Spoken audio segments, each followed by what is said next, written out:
नमस्कार दोस्तों, मैं आपका साथी पवन फोगाट मुंडाल। दोस्तों, आज का वीडियो बहुत ही स्पेशल होने जा रहा है। क्योंकि आज का वीडियो जो है वो है हमारे पशुओं में इस बरसाती मौसम में 4 ऐसी बीमारियां आती हैं जो हमारे पशु की जान तक ले लेती हैं। साथियों, इस वीडियो के माध्यम से मैं आज आपको उन 4 बीमारियों के बारे में बताना चाहूंगा जो 4 बीमारियां हमारे पशुओं में आती हैं और उन बीमारियों के कारण हमारे पशु जो हैं उनकी जान भी चली जाती है। साथियों, मैं आपको आज एक एक बीमारी के बारे में विस्तार से इस वीडियो के माध्यम से बताना चाहूंगा। साथियों, मैं सभी दर्शकों से और सोशल मीडिया से हाथ जोड़कर नम्र निवेदन करना चाहता हूं कि आप इस वीडियो को अधिक से अधिक वायरल कर देना, ताकि हमारे जो पशुपालक साथी हैं उनको ये इन्फॉर्मेशन मिल सके कि इस बरसात के मौसम में ऐसी वो 4 बीमारियां कौन सी होती हैं जो हमारे पशुओं की जान भी ले लेती हैं। साथियों, सबसे पहली बीमारी होती है हमारे पशु के अंदर गलघोटू की बीमारी। जी हाँ साथियों, मैं आपको इस बीमारी के पहले लक्षण बताना चाहूंगा। हमारे पशु के गले में सूजन हो जाती है। हमारे पशु जो है वो खींच खींच कर सांस लेना शुरू कर देते हैं। साथियों, हमारे पशु के मुंह में झाग आ जाते हैं। हमारा पशु जो सांस लेता है उसे सांस लेने में बहुत ज्यादा तकलीफ होती है और हमारे पशु की गर्दन जो है वो सूजकर बिल्कुल बड़ी हो जाती है। दोस्तों, यदि ये परिस्थिति आपके पशु में है तो आप समझ जाना कि आपके पशु में गलघोटू की बीमारी आ चुकी है। साथियों, यदि आपने अपने पशु का टाइम रहते इलाज नहीं करवाया तो 24 घंटे के अंदर अंदर आपके पशु की जान भी चली जाती है। इसलिए साथियों, समय रहते ही आपने अपने पशु को गलघोटू की जो बीमारी होती है उसका टीकाकरण करवा लेना चाहिए, जो सरकार द्वारा बिल्कुल फ्री किया जाता है। दोस्तों, दूसरी बीमारी जो है वो है ब्लैक वाटर यानी कि लंगड़ा बुखार। ये बुखार जो है हमारी गायों के अंदर अधिक आता है।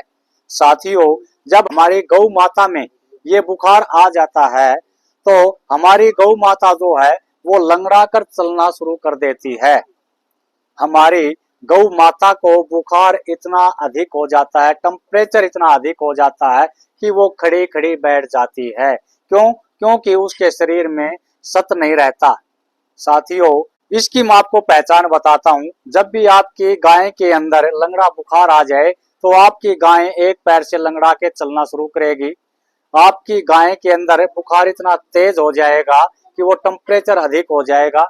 तीसरा, जब जो आपकी गाय की सातल होती है ना, सातल, वहां पे सूजन आ जाएगी और उस सूजन पे जब आप हाथ लगाओगे तो वहां से चर चर की आवाज आएगी, यानी कि वहां पे जो खून इकट्ठा हो जाता है और जब हम सातल को दबाते हैं तो वो चर चर की आवाज करता है। साथियों, ये बुखार भी, लंगड़ा बुखार जो है वो इतना खतरनाक है जिससे हमारे पशु की, हमारी गौ माता की जान भी चली जाती है। दोस्तों, समय रहते आपने इसका भी टीकाकरण करवा लेना चाहिए।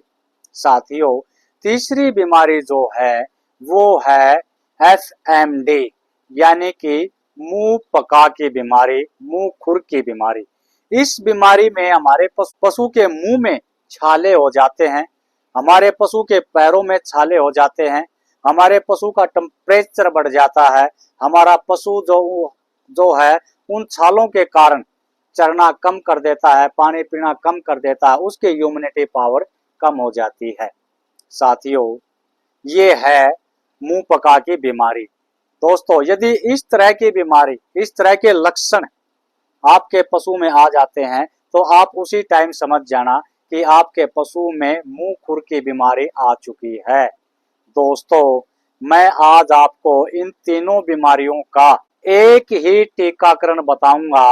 आप वो टीकाकरण अपने नजदीकी पशु चिकित्सालय से या आपके पर्सनल डॉक्टर से अपने पशु को आज ही करवा लीजिए, क्योंकि बरसात का मौसम चला हुआ है और इस बरसात के मौसम के अंदर हमारे पशुओं में ये तीनों बीमारियां होती हैं और इन तीनों बीमारियां इतनी घातक हैं कि हमारे पशु के इन बीमारियों के कारण जान भी चली जा सकती है। आपको इन तीनों बीमारियों के लक्षण नजर आए और इन तीनों बीमारियों से आपका पशु ग्रस्त हो जाए, इन तीनों बीमारियों का एक ही टीकाकरण है, रक्षा ट्रायोवैक। जी हाँ साथियों, ये टीकाकरण आपने अपने नजदीकी पशु चिकित्सालय से या अपने फैमिली डॉक्टर से अपने पशुओं को आज ही लगवा लेना है, जो 3 ml की डोज में होता है। साथियों, चौथी बीमारी है संक्रमण। यदि हमारे पशु में किसी भी प्रकार का संक्रमण हो जाता है तो उससे भी हमारे पशु की जान चली जाती है।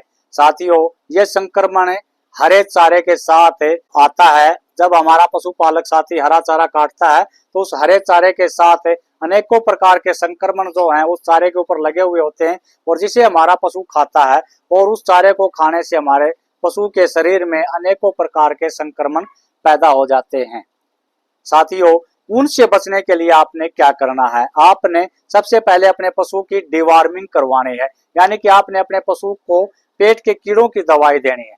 दूसरा, आपने किसी अच्छी कंपनी का खनिज मिश्रण ला करके अपने पशु को खिलाना है। तीसरा साथियों, आपने अपने पशु के इम्यूनिटी पावर को बढ़ाना है, उसके लिए आपने हल्दी देनी शुरू कर देनी है। साथियों, जब ये तीनों चीज आप अपने पशु को दोगे तो आपके पशु की इम्यूनिटी पावर बढ़ जाएगी। आपके पशु की इम्यूनिटी पावर बढ़ जाएगी तो जो आपके पशु में संक्रमण की बीमारी है वो खत्म हो जाएगी। दोस्तों, ये जानकारी यदि आपको अच्छी लगे तो इस वीडियो को आप अधिक से अधिक शेयर कर देना। मेरे YouTube चैनल को आप सब्सक्राइब कर लेना, मेरे Facebook पेज को फॉलो कर लेना और बेल आइकन के बटन को दबा लेना ताकि आगे आने वाले वीडियो का नोटिफिकेशन आपको मिल सके। सभी साथियों को पवन फोगाट मुंडाल की तरफ से हाथ जोड़कर राम राम।